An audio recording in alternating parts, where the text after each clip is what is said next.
evening, everyone. I'm your host, comedian, magician, Danny Windsor. But it's all tricks aside, because tonight we're turning the paranormal into the normal. Join me as we explore the gray areas of reality. We're going to talk all things paranormal, UFOs, ghosts, cryptids, and aliens, and see how it's all connected. This podcast is brought to you by the Experiencer Support Association, and we are live. So if you're an experiencer yourself, or you're just plain nosy, be sure to send me your question and subscribe to the podcast. Now, get ready, because it's going to get deep. No, really, we're going to go way out there, because this is Beyond the Tinfoil Hat.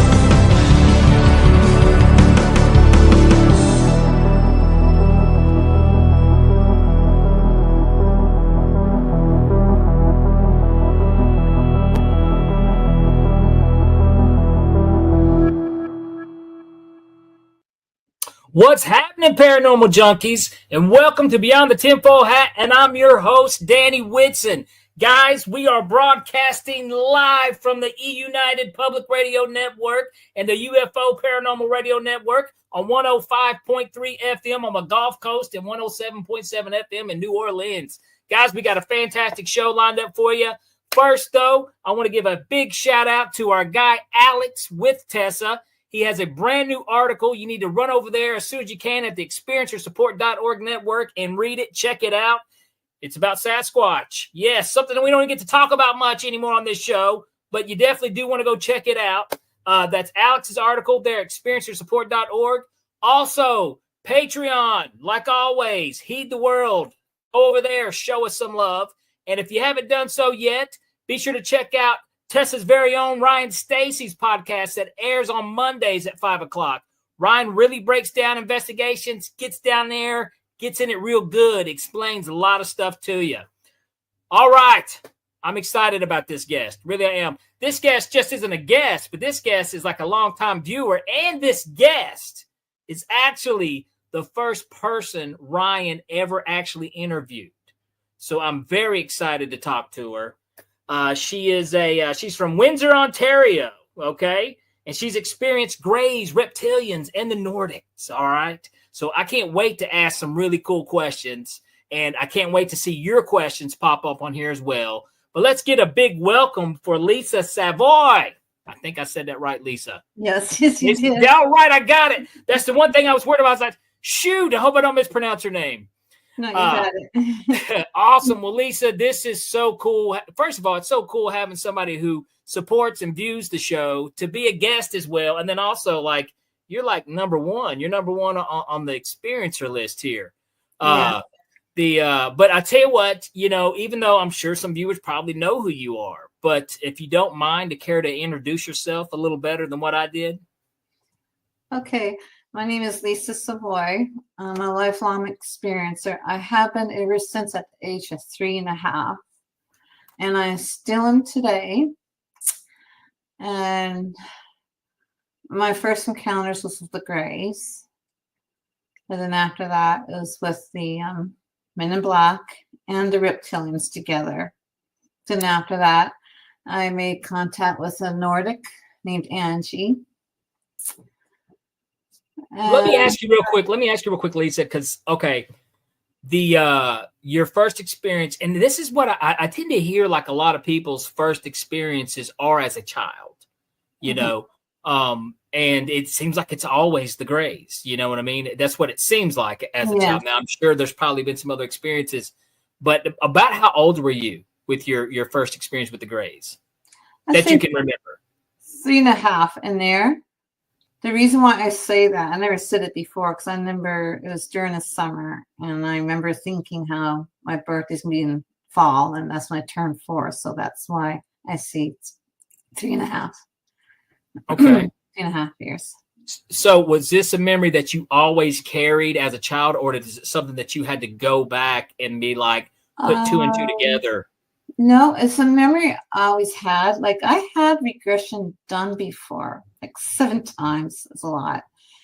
But all the memories I recalled during my regression, they're the memories, like I told her the memories I had, and it was the exact same thing as the regression. So I guess I never knew at that time. I guess I'm rare because I remember everything about regression. Like the memories I have till today are the same memories I had as a child. And see, that's so. And how long? You said it started when you was 3. Was this something that was it at night they came visit you? Was it? How was those? Well, like my experience with the Greys has always been in the evening. Like it'll be like in the evening, like between 12 and 1 in there. And my parents were always in bed sleeping at that time. And like I remember my first experience, I was lying down, something woke me up. So I sat up and I noticed how the wall was turning pitch black. I mean, black, like to the point there's no wall there. Like just the wall just straight across from me. And then I noticed the room temperature changed. Like we had no air conditioning back then. I remember the temperature dropped. And I noticed these little beings coming from the wall. So I actually stood up to greet them. So I got up. And I noticed that they were short, like 3.5 feet tall. Had large black eyes. Their eyes never blinked. And they had no hair. And they had like 2 holes for a nose, a slit for a mouth. Their heads were bigger. And then their color, they're like a gray color. No hair, no ears. And it's like, I wasn't afraid of them or anything. Like I was curious more than anything else. I was a very curious child. And I started talking to one of them. Like I asked them how they got in my room.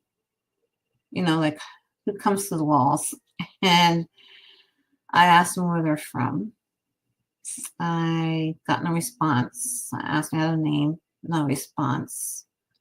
I told my name. Still silence. I even offered a handshake with one of them. I stuck my hand out, you know, like a friend handshake. He just looks down at my hand. He looks up at me from head to toe. And the atmosphere felt strange. It just didn't feel right. And I remember like there's 8 of them there. Half of them went way over to the left side of me. The other half went over to the right side of me. And as I'm standing there, all of a sudden I can feel like an energy going, invisible energy, like going all the way around me and going through me. And I couldn't move. I couldn't twitch a finger, nothing. I was paralyzed and I couldn't even move my eyes. My eyes were just like stiff. I couldn't budge anything. And next thing I know, at that time, I was being lifted off the floor, like floating right up off the floor and going towards the wall. I was terrified and I couldn't move. I was fighting to the point trying to move. I couldn't actually cause pain from head to toe because I was just trying to move and I couldn't. I was causing pain. And I was terrified. I couldn't scream. And when I tried to scream, I would feel my chest would hurt. So I just couldn't breathe in or out. And since I couldn't scream, I started screaming for my mom in my mind. Like in my mind, I was screaming, "Mommy, Mommy," as hard as I can. And as I was about to go through the wall, I passed out. I blacked out like that. Now, happened multiple times. Did you tell your parents? Did you ever come forward with the story as a child? My mom just told me I was dreaming. I was having bad dreams. Yeah. And when you're a kid, it's frustrating. I mean, like, you know, you're awake. Even people say to me, maybe you're just dreaming. But I mean, like, there's at times I get to go to the bathroom and I get stopped by them. So, I mean. So you would be, as a child, you would have memories of going to the bathroom and you would see the Greys? Oh, as I get up, they'd be there. Wow. So, I mean, you know, when you get up during the night, you go to the washroom, you know, you're not dreaming. It's the same thing. Like you get up and you see these beings there, they're there. And And I'll they're be very honest with you, real. Lisa, as a child, that would scare me to death. Mm, You know, I mean, it scares most adults, you know, terrifies most adults. But as a child, me, I was just a big chicken, though, as a kid, though. yeah. So, but it would scare me to death, you know. I was quite old. I still am today. Did you have siblings? I do have a family. Yeah. I mean, I had a sister and 3 brothers, but when I first started seeing the Greys at that time, I only had a sister, and she was in the same room with me. And I don't remember her getting up. So did they never had any experiences of their own? My sister, she didn't say anything, but later on in the future, my brothers are older, they did recall seeing stuff that I've Wow. seen as well. And I never knew at that time they were seeing it as well. But you guys didn't talk about it, but Yeah. exactly. But most people don't. For some reason, most people keep these experiences to themselves for a long, long, long time. It's not easy. It is not easy. I couldn't even imagine that. I couldn't No. imagine that. And you said, but this is going on with the Gray. I mean, it went on with the Grays. I mean, was there a point in time in your life to where it stopped? Something cut it off with the Grays? But here for a while, in Windsor for a while. And the thing I really found interesting for a while there, it was later, was it early? I think it was early this year. Or was it late last year? Sun was in there anyways. I remember one night I was lying in bed on my right side and I turned my head over a little bit to the left before I rolled over, and I thought I seen something. I go, what is that? So I went over on my back, and my back wall, like on the side there, like on this, my right, you know, I rolled over to my left side there. I noticed this tall figure wearing a black hooded cloak stepped out from the wall.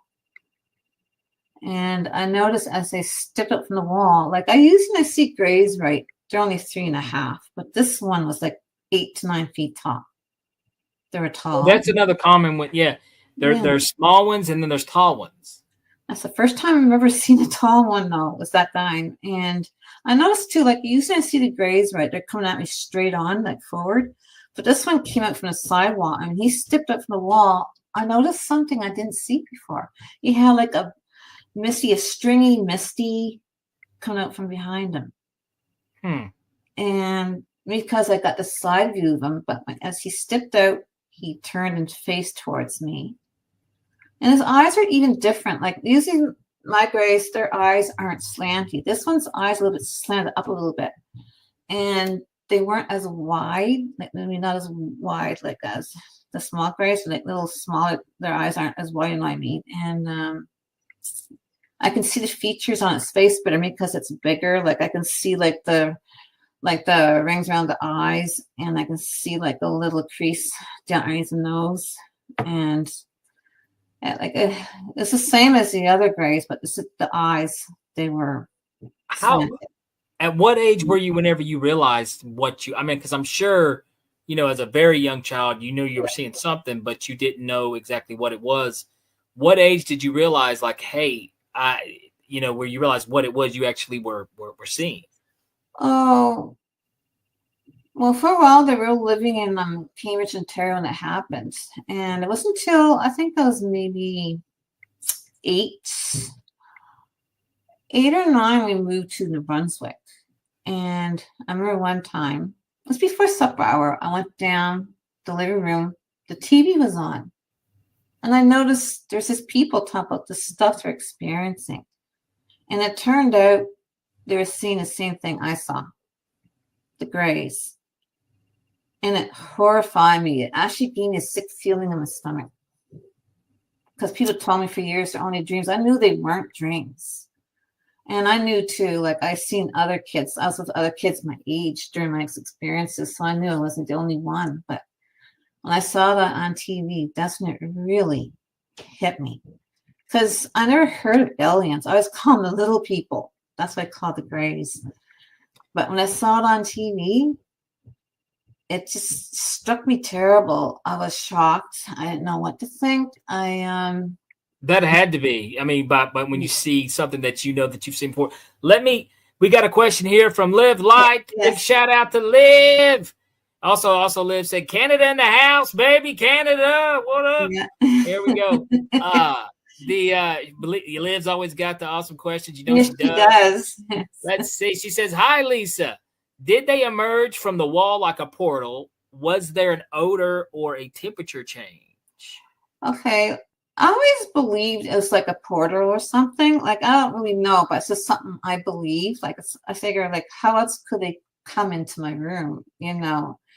And for odor, only race that I encountered had an odor is the reptilians. They have like a burnt sweat or something like that, like a funny scent. But they're the only, yeah.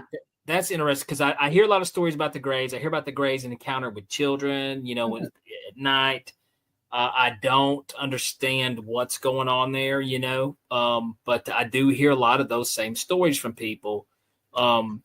Now, you were growing up as a child, having these experiences, and I think was there ever one time that you did go to your parents and did they ever believe you, or is it something that you just kept in all the way to your adulthood and you just kind of let that train go, let that ship sail?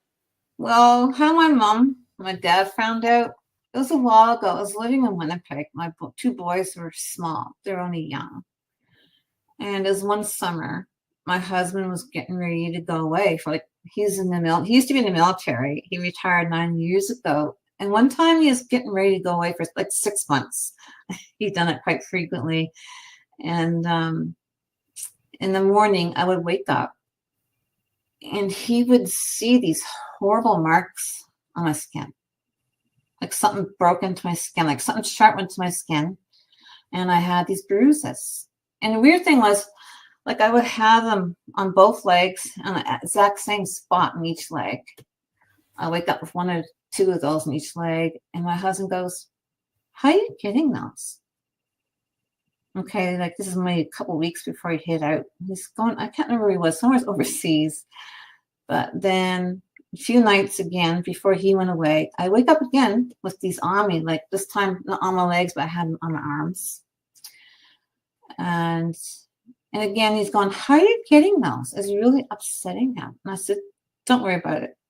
So he goes away and he calls me and I talk to him on the phone. He's overseas. And I said, by the way, remember those bruises I'm getting? I'm still getting those. And man, my husband just lost it. Oh, he just freaked out. He goes, how are you getting those, Lisa? How are you getting those? Why are they there? And he's just really upset.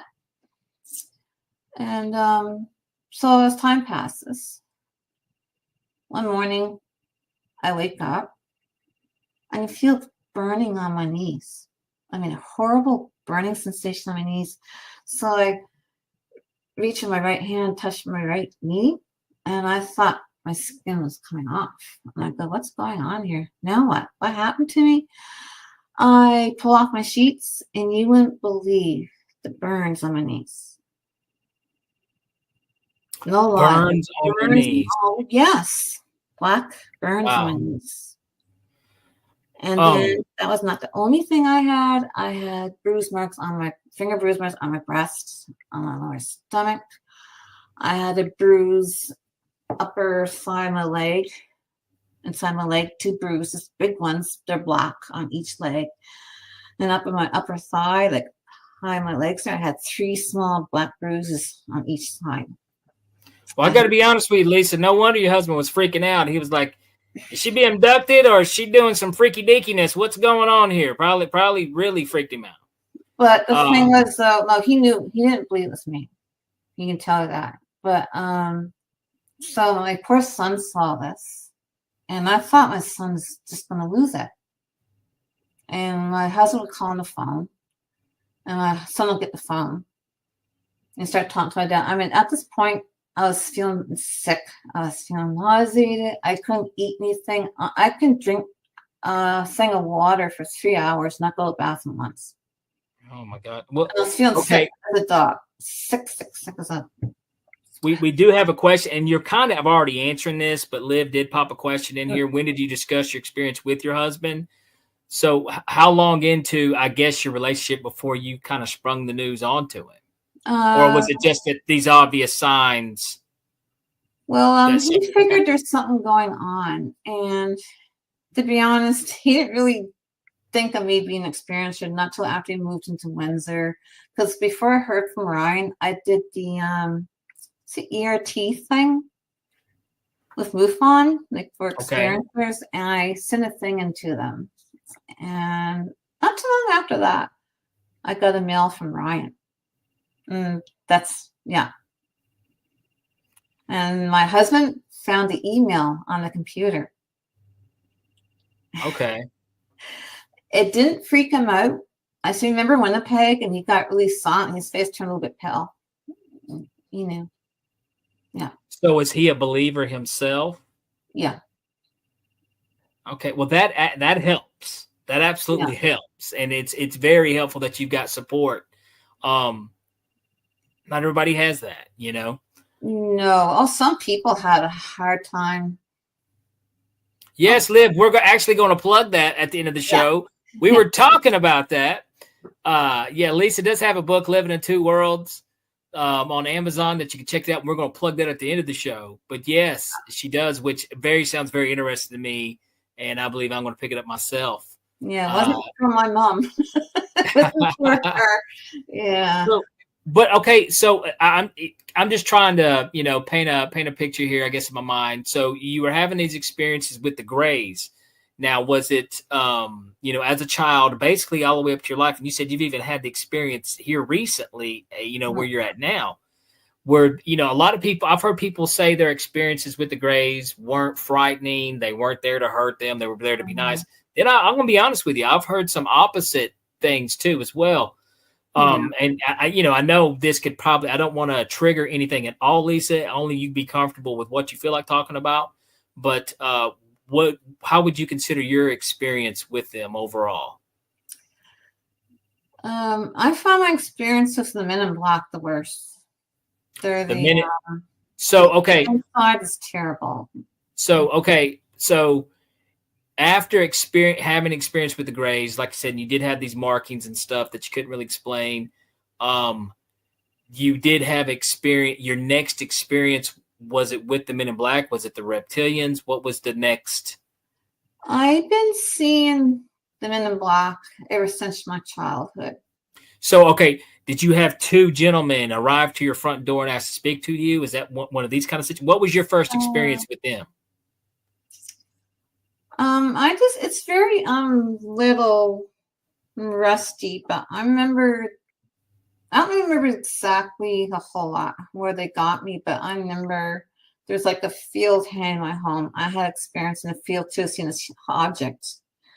But along my way down to the field, there's a road there. And I believe that's where the Men in Black got me. They picked me up from that road. Because I remember a rope. So you were. I didn't put that part in my book, but I remember having memories. Going down the road, feeling really confused, wondering where I was at, who had me, and I had to go home. So and I believe that's when they had me. Yeah. You had an experience to where you were like somewhat kind of kidnapped by the Men in Black. Is that what you're saying? I say four. Okay. And I mean, do you remember having a conversation with them or them? I remember they had me somewheres. I was somewheres, and where I was underground. And it was really warm down there because, you know, no AC back then, at least they didn't have it. It was really warm down there. It was like during the summer. And I remember it was deep underground. And I remember I had one at each side of me. Excuse me, just one at the side of me. And I was right close to them. Like they had a hold of me. And they were taking me down a hall. And I know there's other doors there. And this is when you were a child, correct? Yes. So this is what's interesting. And they were dressed in the black, you know, the way people. Okay, this is what's interesting about that. You know, for you guys listening to this, Men in Black didn't become a pop cultural type thing until the 90s, as far as people really talking about it. So people who have had the experiences with them, it's based off just their experiences, where people, because sometimes pop culture can influence what people sometimes remember, see, stuff.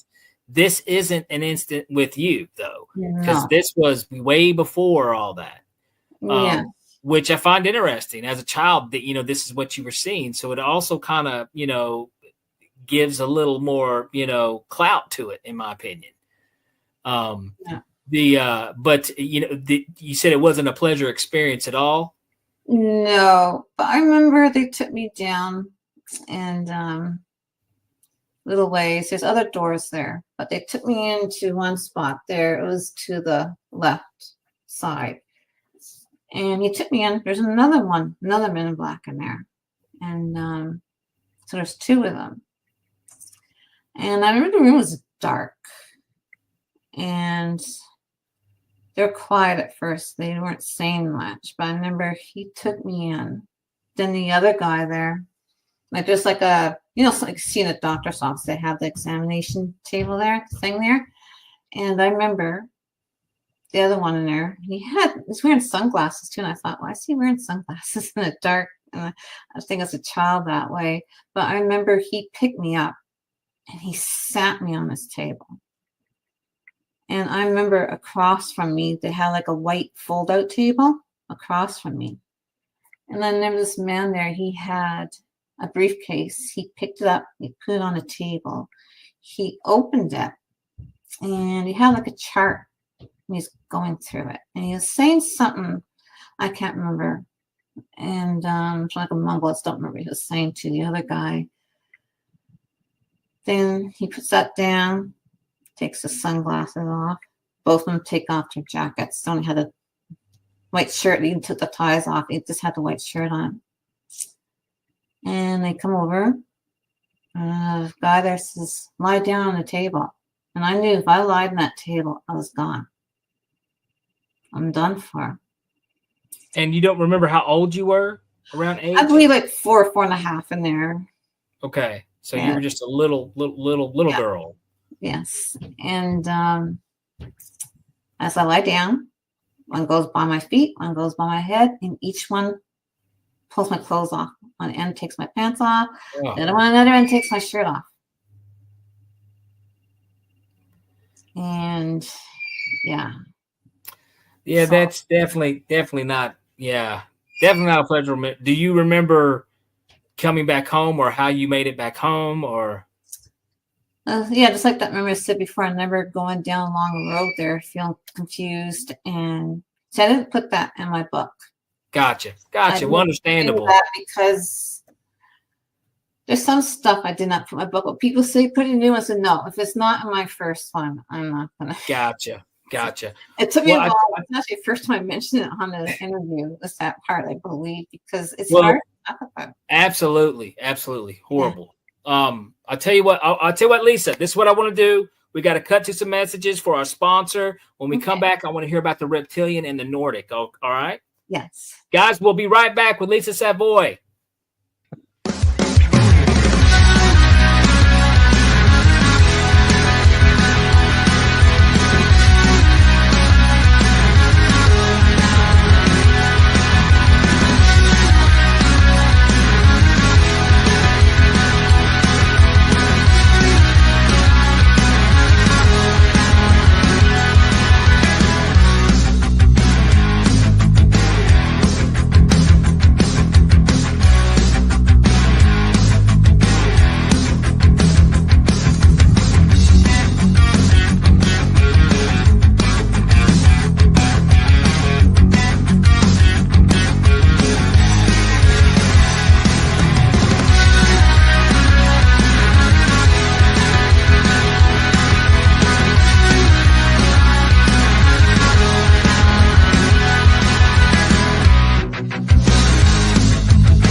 Have you ever wondered, or maybe just thought to yourself, if there were others just like you?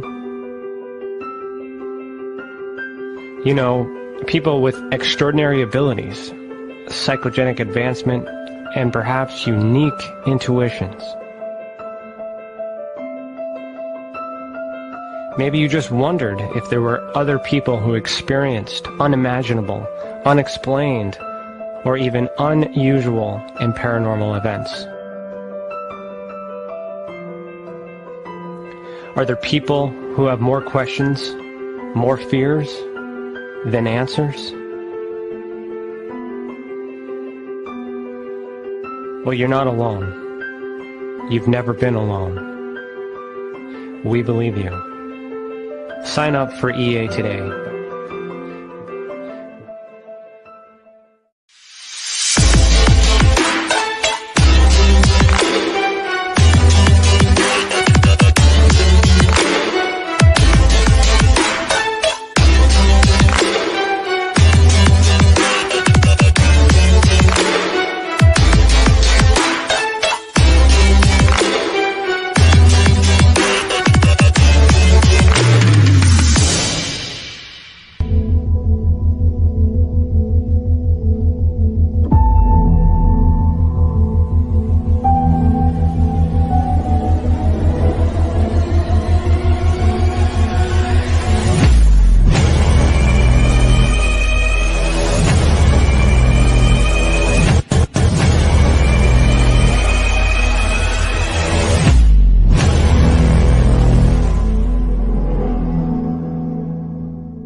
Business. It's your property.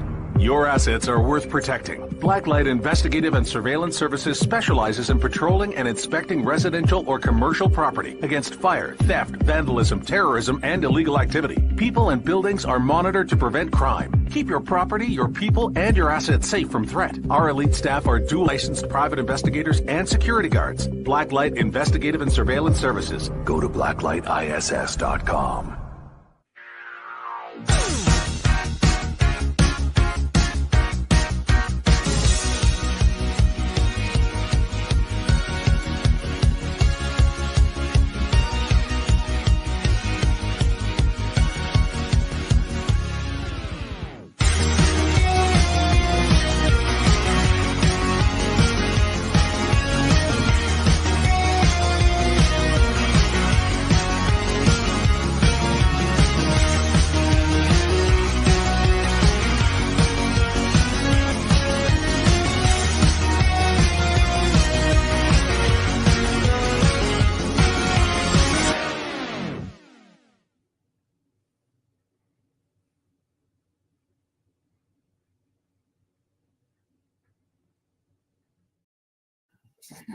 All right, guys, welcome back. If you're just now tuning in, we've been talking to Lisa Savoy, and she's an experiencer, and we're getting ready to talk about some reptilians.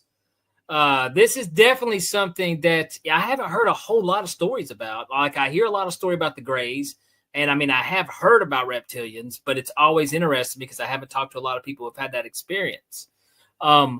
Now, like I said, your experience started out as such a young child with, you know, the Greys and the Men in Black and stuff. But when did the reptilians kind of start happening? Actually, I seen them when I was in it when I was in there with the Men in Black. I have seen this that after they laid me down on the table.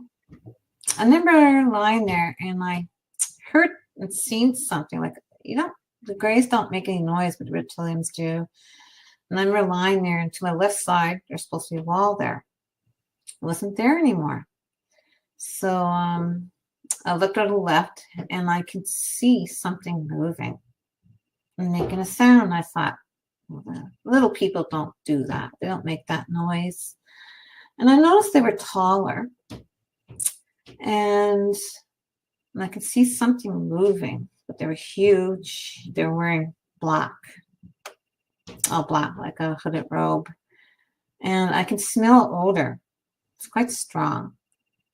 And I wouldn't say repulsive, like it was, but it's like especially put like something like burnt sweat. And they approached, so 5 of them all together.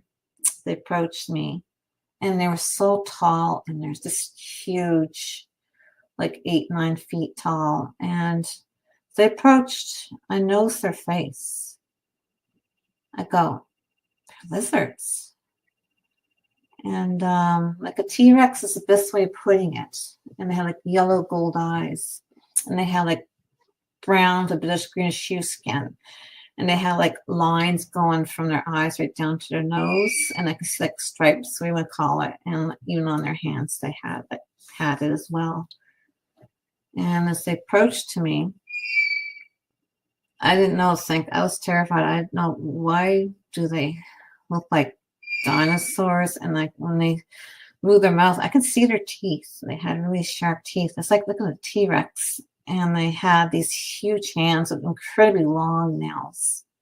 It was something out of a nightmare. And I remember a couple went to one side of me and the others went around the other side of me. And then a couple on this side here. One moved over to where my bee was by my feet. So he moved over so the reptilian go by my feet. And then one reptilian managed to get by my head. I was terrified. And I felt helpless. And they're making like a mumbling guttural sound. It was weird, kind of creepy. And I couldn't really make what they're saying. And they're huge. And I remember one there by my head brought up his hand. And I could see, he put his hand on my face, I could see the huge claws. And then when his hand got to me, he put his hand down on my face. And I can smell something, and I was knocked out. That's all I remember. It's happened like 5 times. And you said what was that last part? It happened to me like 5 times. 5 times. 5 times. Yeah, they had. So you've had the experience with the reptilians 5 times. Yeah. Ah, and now was this with them? Was this all during your childhood as well? Yes. So okay, now with what is your take with them as far as, I mean, they don't sound too friendly. They don't look friendly. No. They don't look friendly. And you said they actually they spoke. Mm-hmm. They can speak with their mouth, and they can actually do psychic. They do both. My experience, they do both. So whenever they spoke, was it like a different type of language you've never heard before? It's like a mumble. For some reason, I just wasn't hearing them. I don't know why. It's more like a deep, guttural mumbling. Like, it's hard to explain. They're really deep, heavy voice, but I just wasn't getting what they're saying. So I don't know if because they were speaking foreign or just didn't want me to hear what they're saying. I'm not sure. They seemed aggressive. Even when they brushed them in the black aside, they stand by my feet and head there. Yeah. So do you think the men in black were bringing you there for the reptilians? Yes, it seems that way. Another thing too, wasn't in my book. My son, not that long ago, he was talking about living in Winnipeg. Like, my son had a habit. Sometimes he'd get out of bed, he would go downstairs. Like, he'd put a game on or just get something to drink, whatever. And he told me, at first I thought he meant he was seeing him from his bedroom. He goes, no, Mom, I was seeing him downstairs when I was downstairs, right? He was telling me that. And he remembers men in black coming into our home and going upstairs to take me out. He remembers this. So yeah. This has happened as an adult. Yeah, this is in Winnipeg. So the men in black had came there to take you from your house. Yes. As an adult. And now how old was he when this? He was I think it starts since he was in kindergarten that he remembers seeing that. Oh, wow. Yeah, he's only young. And I remember I was terrified. He'd come in my room in the morning. He goes, Mom, I seen men in black suits going up the stairs to take you. And he described them in full detail what they looked like. Even in winter, like, they would wear these long black trench coats during the winter, right? And he explained that. And I thought, oh my God. And these are memory. I mean, and this is stuff that you knew that was going on. You just weren't saying anything to him about it. No. Wow. So, I mean, like when this I was happened, dreaming. I said, you're dreaming. I was lying to him. I didn't want to frighten him. I said, Jordy, you're dreaming. And he would go on his bed just crying so hard. Just crying so hard. wow. I was afraid to tell him the truth because Daddy wasn't home. Like he'd go quite a bit. Like he went away 6 months for quite a bit, and sometimes be out in field exercise like for weeks. So he wasn't there. They just did whatever.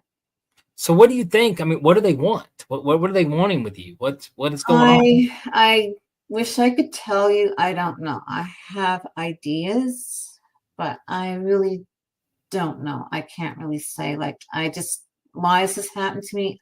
I don't know. Do you think it's just, I mean, they maybe identify certain people who are sensitive to them or to the experience? Or, I mean, I've always wondered what makes experiencers so special. You know what I mean? Yeah, I know what you mean. But I just don't know. It's a mystery to me. I just don't know why. And this is, I mean, this even continues on to this day based on your experiences. Yeah. Well, I know I have the odd black helicopter fly over. Last one I've seen was the Chinook. See, other experiencers have experienced the same thing, but the thing that throws me off, people say they can see the pilots. Mine, you can't even see the window. The windows are pitch black. You cannot. I mean, these things are down low. I mean, very low during the day. And you cannot see to them in the windows. I couldn't tell you who's piloting it. You can't see. They're black as night. And I go, why is it people? How come I can't see mine? Other people say they can. It's just weird.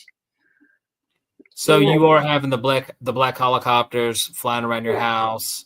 Mm-hmm. Is that happening today, like now? Last time I had one was a week after my interview. So I've been carrying around my camera lately. They're known to come up once in a while after I do an interview. So it usually pops up when you went public. And I go outside. I have my camera. Now, what about the men in black? I have waken up during the night and I find them in my room. So do you think it's almost like I mean, they're not like normal people. They're like some type of entity, being of themselves, some type of interdimensional people too, the men in black? To me, mine are human. I'm aware of that. Some are Russian, some are German, some are Chinese, some are Canadian American. Do you think it could be some type of hybrid between human / other type of being hybrid? I don't know. All I know is they're evil people. That's all I tell you, Live Light has another question popped up here for us. She says, do you think Angie the Nordic is, I always screw this up, Palladian? Yeah. Is she your guardian? Can you describe her craft? And we're getting right into the Nordic topic, so which I hadn't actually got into yet. First of all, so is Angie the Nordic? Is that something special to you? Okay, well, be honest, I never heard of Palladians. I never knew any of them Palladians till my Safe Regressions is in Toronto. 24-hour drive for me. So, I just take the train or bus down there. And I was telling her about I told her the whole thing. And then when she hypnotized me, it was no different than I told her. But she's telling me, like, she goes, it sounds like you were seeing a Palladian, like she's Palladian, right? And I go, I never heard that before. So later that day when I got back home, I was curious. Okay, why is she saying she looks like a Palladian, the way she's dressed and everything? So I went on the computer and I could not believe what I was looking at. I said, "Oh my God!" Just the blue uniform, not V opening and the collar of her neck there. It's just matched what I seen. The white long hair, the blue-green eyes, the pale skin.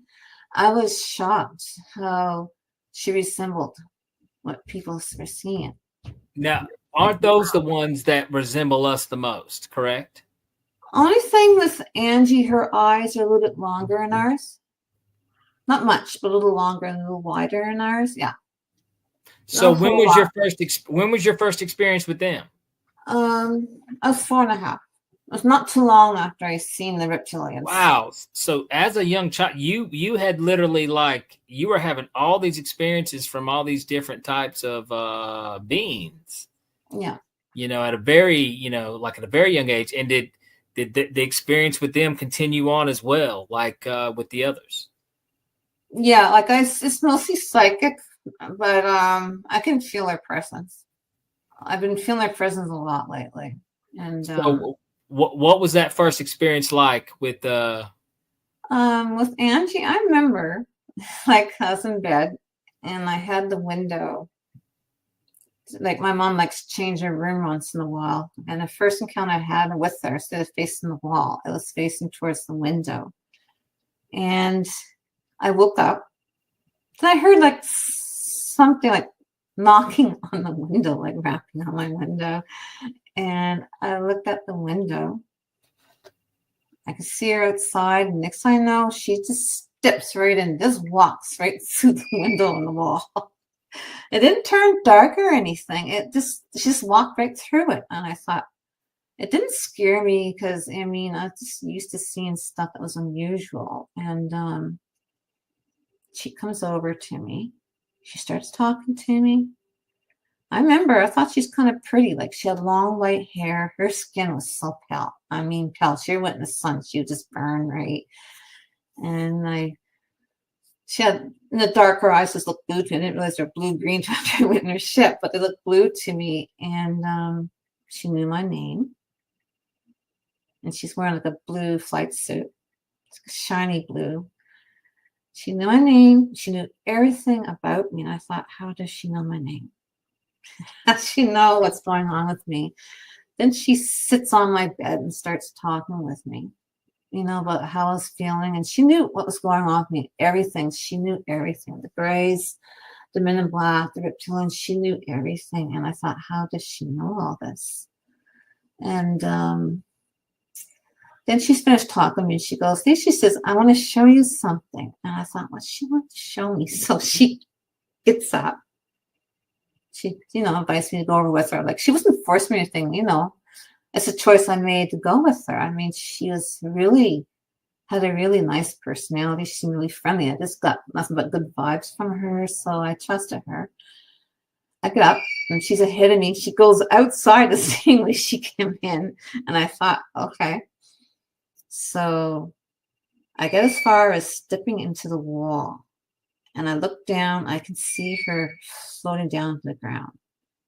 But I was afraid. I was terrified. I didn't want to. I didn't want to go down. And she says, Lisa, she said, it's okay. She says, you can come down. You're safe. She says, you won't fall. You won't get hurt. So she taught me to going down. So I went down. It's the same, it was a lot more gentler, but I can feel the force going around me and through me, but it was a lot gentler. I still can move my arms and my legs, no problem. So I floated down with her. And I'll stand by her. And I know she's looking over to the right. And I thought, what's she looking at? There's nothing there. What's she looking at on the right side? And I saw, heck, maybe there's something here. So I started to run towards the right direction, but she grabbed a hold of me by my hand there. She grabbed a hold of me. So I thought, okay. So we started walking slowly to the right side.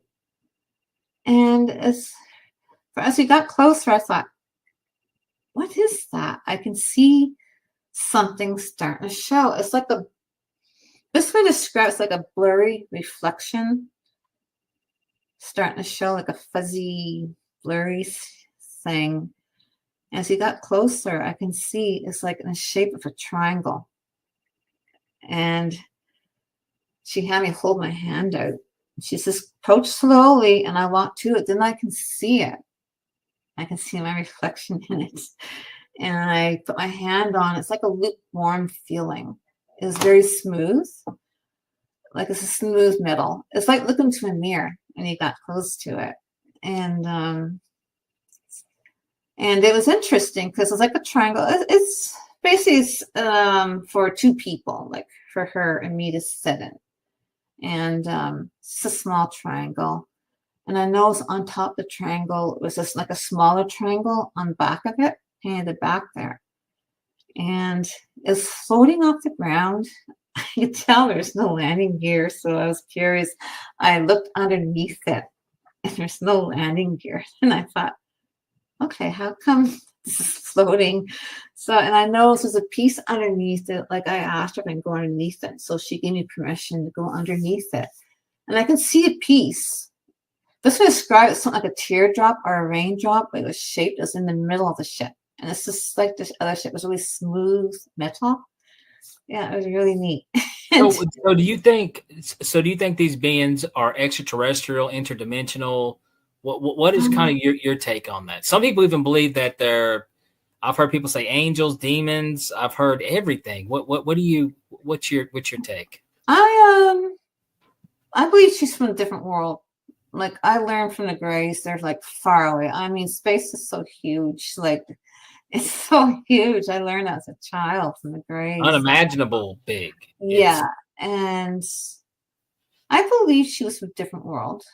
And I've never heard anyone say anything bad about the Nordic experience. No, but she appeared a little, I don't know if I ever said it before. I don't think it was in my book. She appeared a little militaristic, if you know what I mean. Like Maybe a little had this stern. really awesome spaceship she knew how to fly. But anyways, she had a look at it. And I remember I went in front of it and I could still see the sharp point in front of it. Like a triangle. It's not like a wide triangle. You see, it's more like a wedge. And it had a really pointed front. And I remember touching it. I thought, oh, wow, it's so pointed. And I looked up at the top of it there, where you sit. And I thought, there's no windows. Where's the windows? And I thought, how's she seen this thing? So anyway, she took me by my hand and she brought me down to the end of the ship. This one, it gets really interesting. We literally floated off the ground onto the top of her ship. And I thought, how do you get in this thing? There's no door. So I looked down. When you drop a rock into water, how it does like a circle. This did the same thing, but it opened up. You can see like it's really bright white in there, like really white. And it's the coolest thing. She let me go in first. When I first went in there, I sat at the wrong end. She goes, no, you go over to the right. So I went down to the right. And she went down to the left side. And she sat there. I remember the seat slid forward a bit.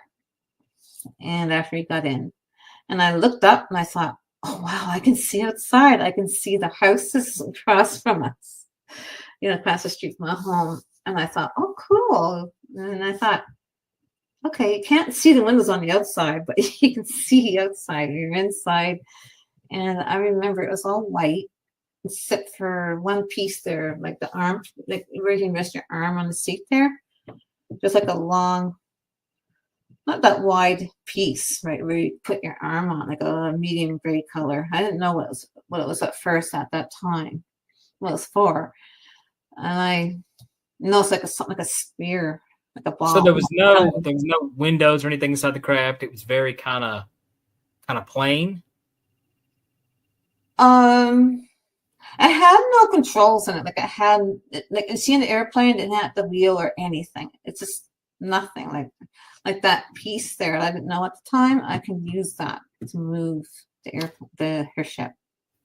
Well, I'll tell you what. First of all, these have been. I love hearing these kind of stories, and also I'm super impressed, absolutely, with the detail also that you have, Lisa. Mm-hmm. We don't, it's not every day that we hear anything about, at least I don't, about the Nordic. People talk about their experiences with that. Now, like I said, we did talk a little off air about a book, and Liv did mention it because we're getting ready to wrap up here. But I would like you to get a chance to plug your book on Amazon if you want to pick it up. What's the name of the book? And, how can we pick it up? Yeah. Like my Talmud book is Living in Two Worlds, a true account of alien encounters. Make sure you type in the whole thing. A lot of people just put in Living in Two Worlds. You're not going to find it. Make sure you put in Living in Two Worlds, a true account of alien encounters, and you'll find it. Awesome. Well, I'll tell you what, I'm probably going to I am going to pick that book up myself. Guys, thank you, Liv, with your questions today. Like I said, and this has been very interesting conversation, very interesting topic, other than just the Greys. Usually that's all we hear. But we've got to hear about the Nordics and the Reptilians and the Men in Black and stuff. This has been a great conversation. Lisa, thank you so much for coming on to Beyond the Tinfoil Hat. You have been great. Thank you. And thank you for having me on. And if you want me back on again in the future, I will be, because I still got a lot more to say. Absolutely. We would love to have you back. Okay. All right, guys, that's this episode of Beyond the Tinfoil Hat. If you guys have not done so yet, be sure to like and subscribe to the podcast. And you can check us out anywhere you listen to music, anywhere you listen to podcasts. Be sure to give us a check out. Tell your friends all about us. And also, big shout out, check out Lisa's book on Amazon. Okay, you definitely want to check that out. Get over to the experiencesupport.org and check out Alex's article. It's a brand new article on Sasquatch. You definitely want to check that out. Also, check out Ryan Stacy's podcast every Monday at 5 p.m., streaming live on YouTube. You want to check that out. Guys, this has been a very fun episode. Very interesting stuff. Lisa is a viewer. She pops in every week, watches the show, big supporter, and she's got amazing stories to check out. So if you guys definitely check out her book on Amazon, go back and listen to it. And you have to type everything in. So be sure to go back and check that out. Also, if you guys would like to learn more about your boy, Danny Whitson, yes, I am a professional comedian magician. You can give me a follow at Super Magic Boy on Instagram, or give me a like and a follow at Danny Whitson Magic and Comedy on Facebook. I would love to see some people from the podcast to pop on there as followers. But I got to say this. We have been broadcasting live from the E-United Public Radio Network, the UFO Paranormal Radio Network, on 105.3 FM and on the Gulf Coast, and 107.7 New Orleans. All right. And like always, paranormal junkies, I'll see you next time, and keep the paranormal normal. Peace. All right. That does it for this episode of Beyond the Tinfoil Hat. A big shout out for tonight's awesome guest, and a bigger shout out for everyone who tuned in. And if you haven't done so yet, be sure to subscribe to us on YouTube or wherever it is you listen to your podcasts. And like always, be sure to stay curious, heed the world, and keep the paranormal normal. I'm your host, Danny Whitson, and this has been Beyond the Tinfoil Hat.